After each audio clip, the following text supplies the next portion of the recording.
الله إن الله بصير بالعباد. أعوذ بالله السميع العليم من الشيطان اللعين الرجيم. بسم الله الرحمن الرحيم. الحمد لله رب العالمين، والصلاة والسلام على سيد الأنبياء والمرسلين خاتم النبيين أبي القاسم محمد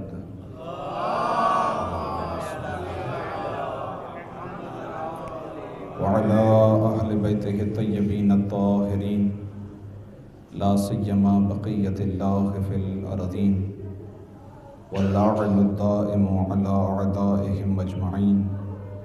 أما بعد، فقد قال الله تبارك وتعالى في كلامه المجيد وفرقانه الحميد: بسم الله الرحمن الرحيم.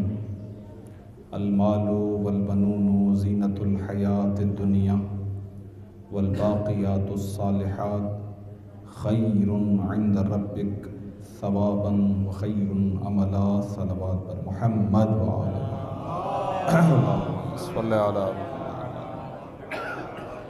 اس سے بھی بہتر اور باواز بلند صلوات بھیجیں.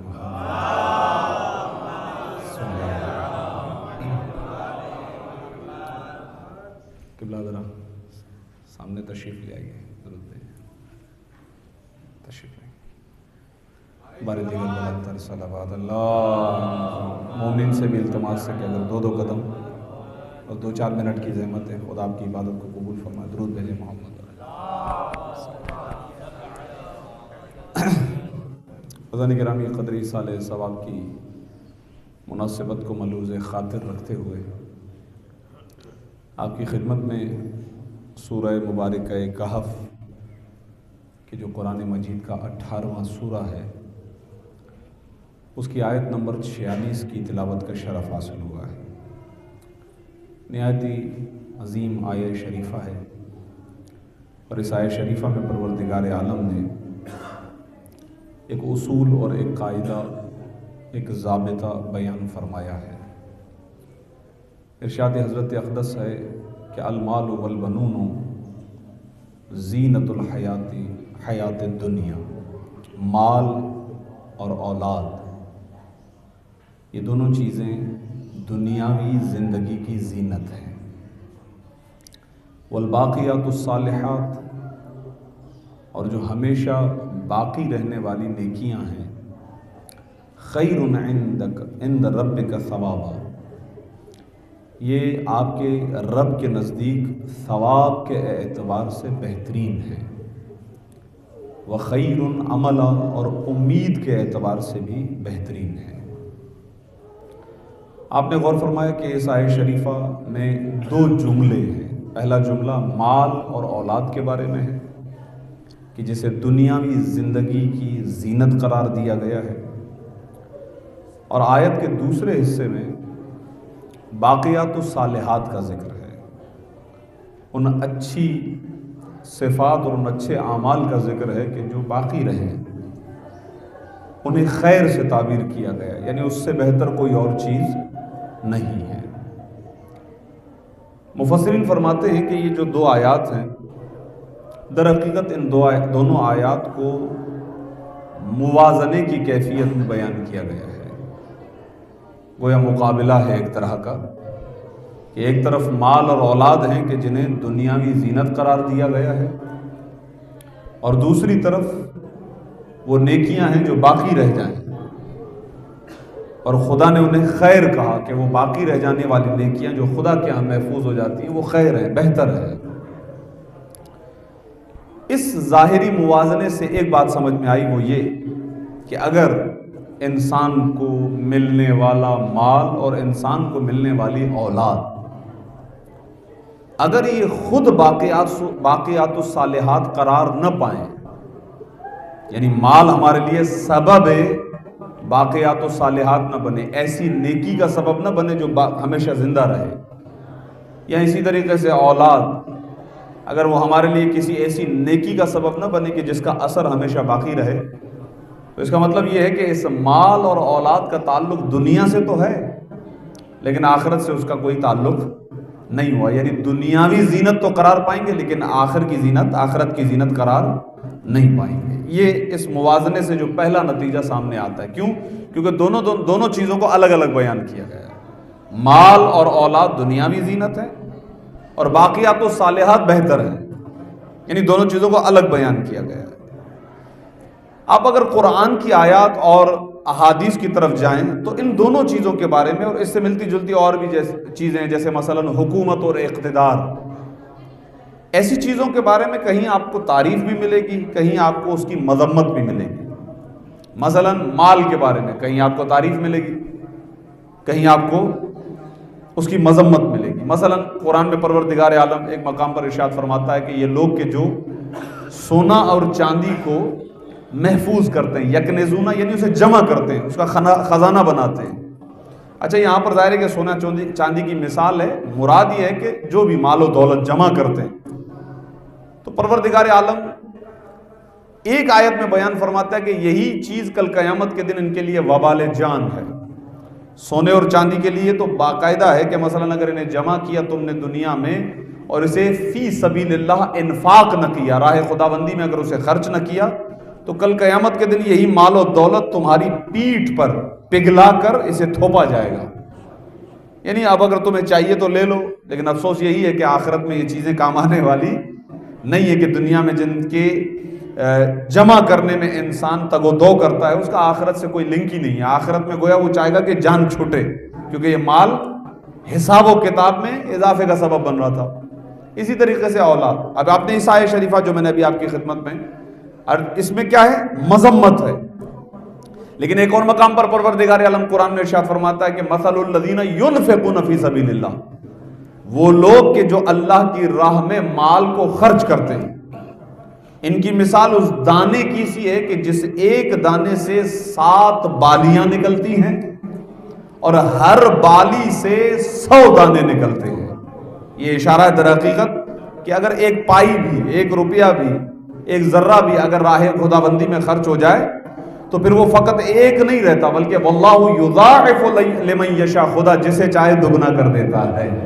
تو آپ نے دیکھا 2 آیتیں، ایک میں مذمت ہے مال کی، دوسری طرف اسی مال کے بارے میں تعریف کی جا رہی ہے کہ یہ مال آپ کی بڑھوتری کا سبب بنے گا، اضافے کا سبب بنے گا۔ اسی طریقے سے اولاد، یہی قرآن کہہ رہا ہے کہ المال والبنون زینت الحیات والدنیا، یہ دنیاوی زندگی کی زینت ہے، اور یہی قرآن ایک مقام پر ارشاد فرماتا ہے انما المال والبنون فتنۃ، یہ مال اور اولاد فتنہ ہے۔ تو ایک جگہ پر اچھائی ہے، ایک جگہ پر برائی ہے۔ یہ ایک سوال ذہن میں آ سکتا ہے کہ آیا ذاتاً یہ دونوں چیزیں اچھی ہیں یا بری ہیں؟ میں تھوڑا سا گفتگو کو تیزی سے بیان کر رہا ہوں، وقت کم ہے۔ مال اور اولاد، اچھائی کے بارے میں بھی گفتگو ہے، برائی کے بارے میں بھی گفتگو، تو آیا طے کیسے کریں گے یہ اچھی چیزیں ہیں یا بری چیزیں ہیں؟ تو اس کا ایک آسان پیراہا ہے جو قرآن میں بھی بیان ہو جاتا ہے، ائمہ معصومین علیہ الصلوۃ والسلام کی احادیث میں بیان ہو جاتا ہے۔ گفتگو طول نہ پکڑے اس لیے اپنے لفظوں میں آسان کرتا ہوں اسے۔ اگر یہ چیزیں ذاتاً مقصود ہو جائیں، اگر یہی چیزیں مقصود بذات قرار پائیں، یہی چیزیں ہمارا ہدف بن جائیں، تو پھر دنیا کی زینت تو بن سکتی ہیں، آخرت کی زینت نہیں بن سکتی ہیں۔ لیکن اگر یہی مال اور یہی اولاد اللہ کی مرضی، اللہ کی رضا اور پروردگار عالم کی خوشنودی حاصل کرنے کے لیے وسیلہ بن جائیں تو دنیا کی بھی زینت بن جائیں گے، آخرت کی بھی زینت بن جائیں گے۔ آسان معیار ہے کہ آپ کا پیسہ ہے لیکن آپ نے اس کو خرچ اس انداز میں کیا ہے، یعنی آسان جملے اگر بچوں نوجوانوں تک بات پہنچ سکے، جہاں خدا نے چاہا وہاں خرچ کیا، جہاں بھی خدا نے چاہا کہ آپ کا مال خرچ ہو، آپ نے خرچ کیا، اور جس راستے پر خدا چاہتا تھا کہ اپنی اولاد کو لگائیے اگر آپ نے لگایا۔ اب ایک نہیں ڈھیروں مثالیں واقعات کی صورت میں ہمارے سامنے آ جاتی ہیں کہ مثلا ایک بچہ ہے جس نے بسم اللہ الرحمن الرحیم کی تلاوت کی تو باپ سے قبر میں عذاب ہٹا دیا گیا۔ نبی سے پوچھا گیا یہ ایسا کیوں؟ کہا کہ پروردگار عالم ارشاد فرماتا ہے مجھے حیا آتی ہے، شرم آتی ہے اس بات سے کہ جس کا بیٹا مجھے رحمان کہہ کے پکارے میں اس کو عذاب میں مبتلا دیکھوں۔ یعنی مراد یہ ہے کہ باپ نے بیٹے کو اس راستے پر لگایا، ایسے راستے پر وہ گیا کہ جس راستے پر چلنے کے لیے اب یہ اولاد دنیا کی بھی زینت بنے گی، آخرت کی بھی زینت بنے گی۔ صلوات بھیجے محمد و آل محمد، اللہم صلی علی محمد۔ خوب ابھی تک کی جو گفتگو میں نے آپ کی خدمت میں تیزی سے پیش کی، اس کا خلاصہ سنیے تو میں اگلے مرحلے میں جاؤں۔ ایک مومنہ کے ایصال ثواب کی مجلس اعزا ہے، تو گفتگو کو تھوڑا ایک مناسبت کی طرف لے کر جانا ہے۔ خدا نے آپ کو جو بھی نعمتیں عطا کی ہیں ان میں سے اولاد ایک نعمت ہے، اور مال یہ بھی خدا کی ایک نعمت ہے، اور نعمت کا حقیقی شکر یہ ہے کہ نعمت وہاں استعمال ہو جہاں نعمت دینے والا چاہتا ہے، نعمت کو اسی جگہ پر استعمال کریں۔ یہ ہمارے چوتھے مولا سے پوچھا بھی گیا تھا کہ خدا کا شکر کیسے ادا کیا جائے، نعمتوں کا شکر کیسے ادا کیا جائے۔ امام نے ارشاد فرمایا ہر نعمت کی طرف توجہ کرو کہ پروردگار عالم نے وہ نعمت دی کیوں ہے، اگر وہ اسی مصرف میں استعمال ہو رہی ہے، اسی جگہ پر استعمال ہو رہی ہے جس کی وجہ سے پروردگار نے دی، اس کا مطلب یہ سمجھو کہ تم اس نعمت کا شکر ادا کر رہے ہو۔ لیکن اگر وہ نعمت وہ جو تمہیں ملی اگر غلط کام میں استعمال ہو رہی ہے، اس کا مطلب تم کفران نعمت کر رہے ہو، وہاں جہاں خدا چاہتا تھا وہاں استعمال نہیں کر رہے۔ اس کو ذہن میں رکھیں۔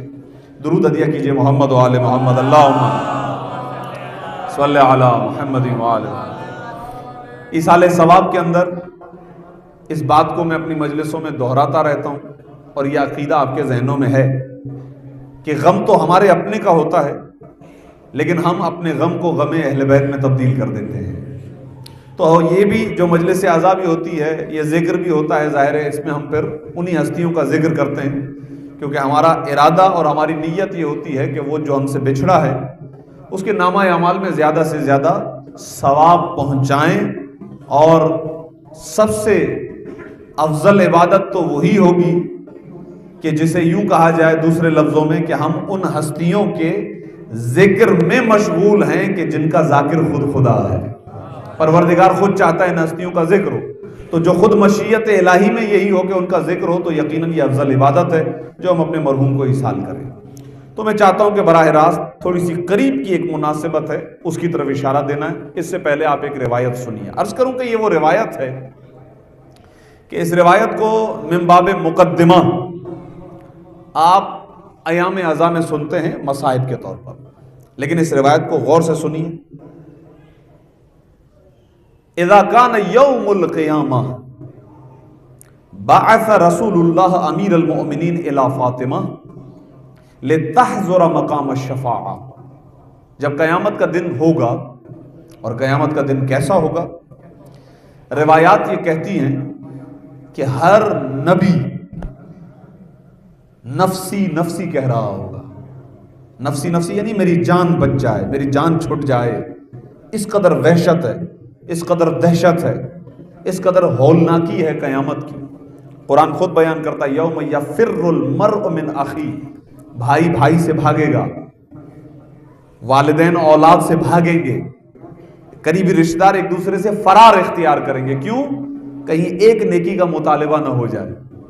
غور فرمائیے گا، یہاں ہم اپنا سب کچھ نچھاور کرنے کے لیے تیار ہوتے ہیں اپنے اقربا اور اپنے رشتہ داروں پر، لیکن قیامت کی ہولناکی اتنی خطرناک ہے کہ ماں بھی اپنے بچوں سے بھاگے گی کہ کہیں بچے مجھ سے مطالبہ نہ کریں کسی ایک نیکی کا، کیونکہ وہاں ایک ایک نیکی بڑی اہمیت کی حامل ہے۔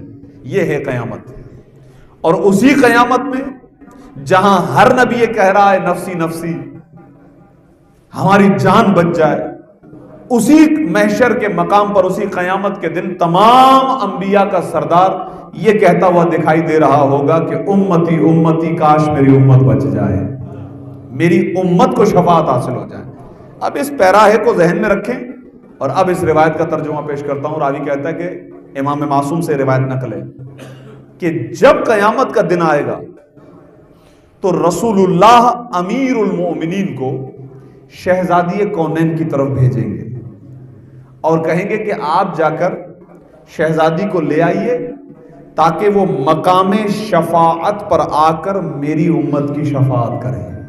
نہایت توجہ کا تعلق۔ اور جب امیر المومنین وہاں پر پہنچیں گے اور شہزادی سے کہیں گے کہ آپ کے بابا نے آپ کو طلب کیا ہے، تو اس وقت ساتھ میں یہ سوال بھی کریں گے شہزادی آج آپ کے پاس شفاعت کرنے میں سامان شفاعت کے طور پر کیا ہے جسے آپ خدا کی بارگاہ میں بطور وسیلہ گویا پیش کریں گے کہ پروردگار میرے بابا کی امت کو بخش دے، تجھے اس چیز کا واسطہ؟ تو وہ کیا چیز ہوگی آپ کے پاس جس کے سبب آپ دعا کریں گے؟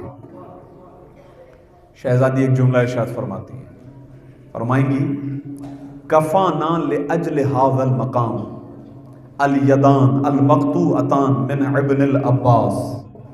آج کے دن اس مقام شفاعت پر اپنے بابا کی امت کی شفاعت کرنے کے لیے میرے بیٹے عباس کے 2 کٹے ہوئے بازو کافی ہیں۔ آپ نے غور کیا؟ اب اندازہ لگائیے گا، میں نے عرض کیا آپ کی خدمت میں کہ یہ روایت مصائب کا مقدمہ بنتی ہے حضرت عباس کے مصائب کے لیے، لیکن میں نے اس کو درمیان مجلس میں عرض کیا اس لیے ایصال ثواب کی مجلس سے اعضا ہے۔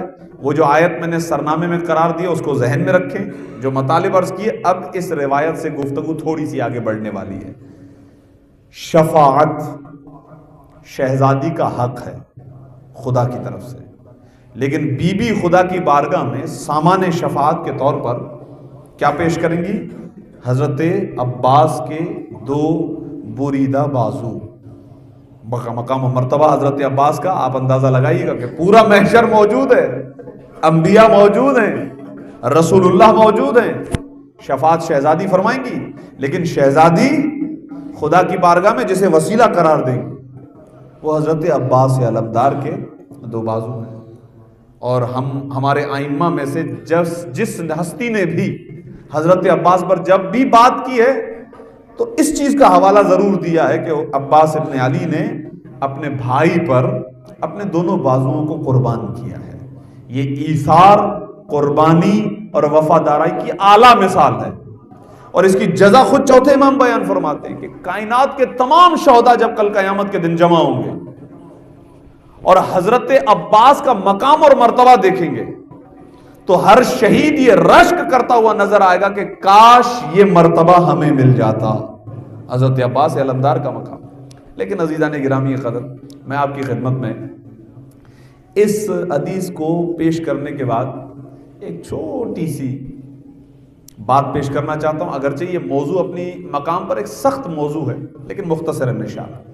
پروردگار نے پوری کائنات کو جو بنایا ہے وہ اسباب پر بنایا ہے۔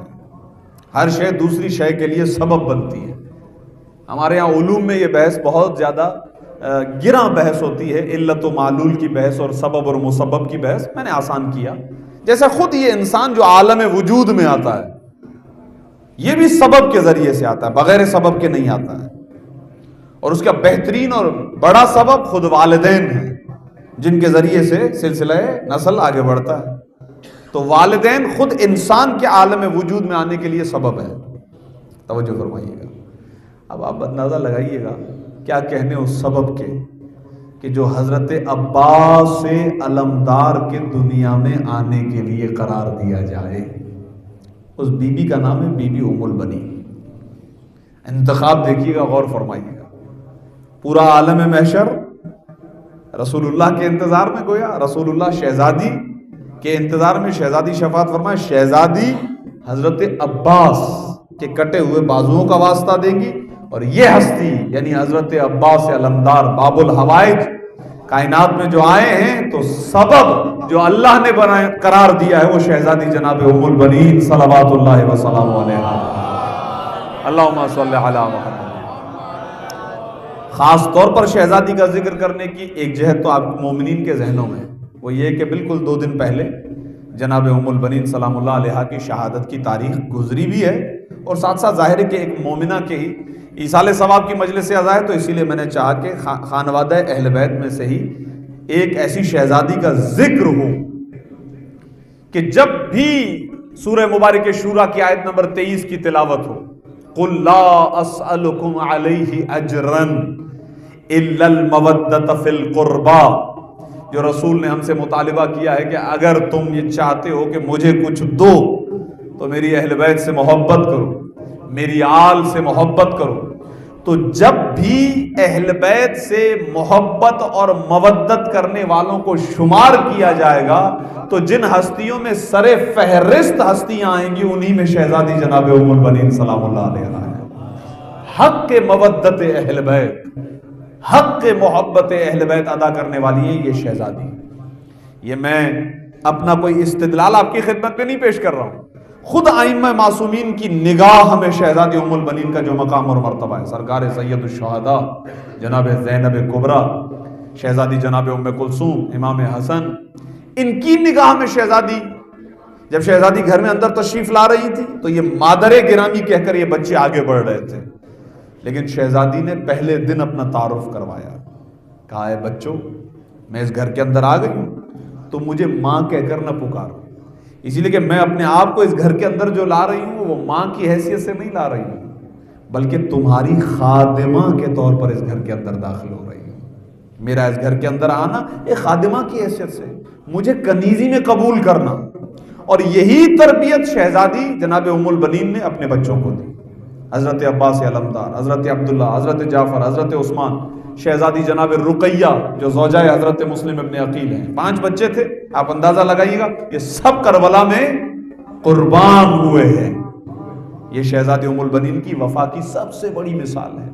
اہل بیت سے محبت کی معراج آپ کو دکھائی دے گی شہزادی ام البنین کی ذات گرامی میں۔ بس میں اپنی گفتگو کو آخری مراحل میں لے آؤں، اب آپ اندازہ لگائیے گا، اگر آپ نے، میں پیغام دینا چاہتا ہوں، اگر آپ نے اپنے مال کو اور اپنی اولاد کو اس راستے پر لگایا جو راستہ ہمیں اہل بیت نے بتایا ہے، غور فرمائیے، تو یقین جانیے آپ کا مال اور آپ کی اولاد آپ کے لیے دنیاوی زینت کا بھی سبب بنیں گے، آخرت کی زینت کا بھی سبب بنیں گے۔ یعنی اگر آپ اپنے بچے کے دل میں محبت اہل بیت کو جو منتقل کر رہے ہیں نا، قسم بخدا اس کی جزا کا میں اور آپ اندازہ تک نہیں لگا سکتے دنیاوی لحاظ سے، کیا جزا ہے کہ جو آپ نے اپنے اولاد کے دل میں محبت اہل بیت کو منتقل کیا ہے، اہل بیت علیہ السلام کی پیروی کو، کہ بیٹا اگر تمہیں اس دنیا میں اور اس دنیا میں کامیاب ہونا ہے تو سوائے اہل بیت کے کوئی اور راستہ نہیں ہے، دنیا میں بھی اہل بیت، آخرت میں بھی اہل بیت۔ تو یہی اولاد آپ کے لیے دنیا کی بھی زینت کا سبب بنے گے، آخرت کی زینت کا بھی سبب بنے گے۔ صلوات بھیجے محمد و آل اللہم صل۔ یہی وجہ ہے عزیزان گرامی قدر کہ جب یہ قافلہ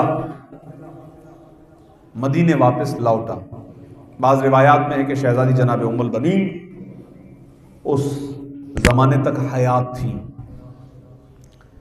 اور جب مدینہ دور سے نظر آیا تو سید سجاد نے ایک مرتبہ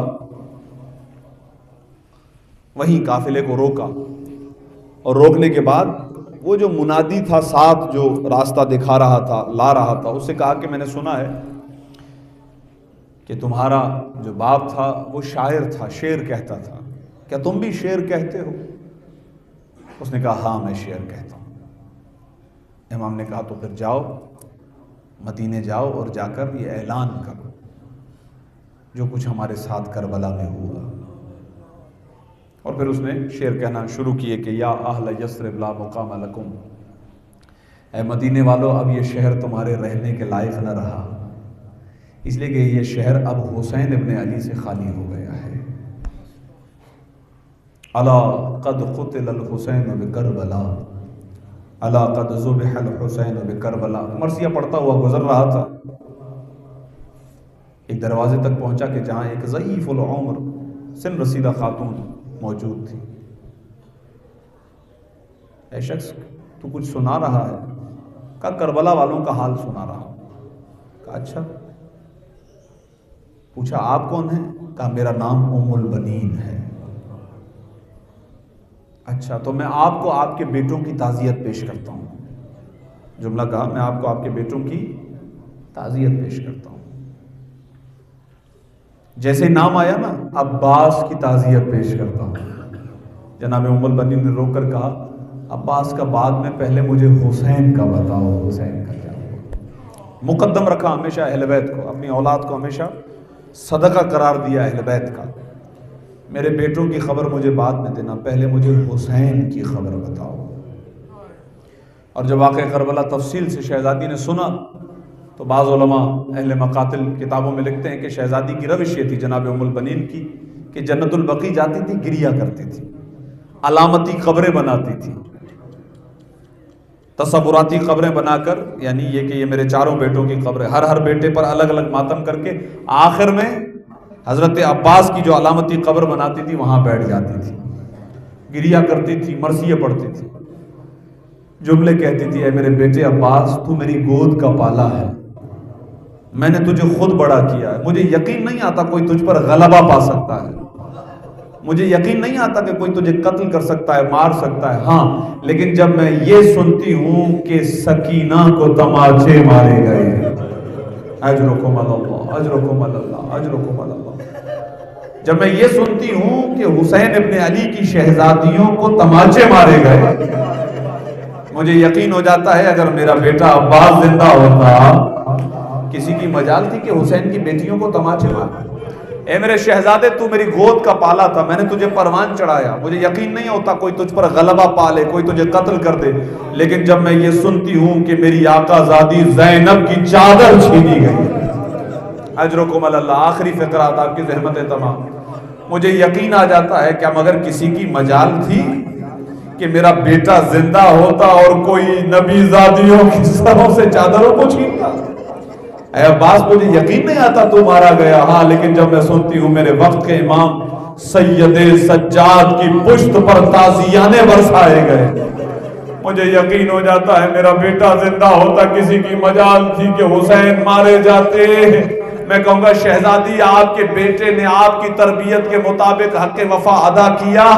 مورخین نے لکھا، تاریخ نے لکھا کہ جب حضرت عباس ذوالجناح سے گرے نا عزیزو، تو ایک مرتبہ امام حسین پہنچے، سر عباس کو اپنے زانوں پہ رکھا، اپنی ابا کے دامن سے ایک مرتبہ چہرے کی خاک کو صاف کیا، آنکھ سے خون کو صاف کیا، ایسے میں جیسے ہی حضرت عباس نے محسوس کیا میرا سر مولا کے زانوں پر ہے، ایک مرتبہ سر کو زمین پر جھٹک دیا، سر کو زمین پر ڈال دیا۔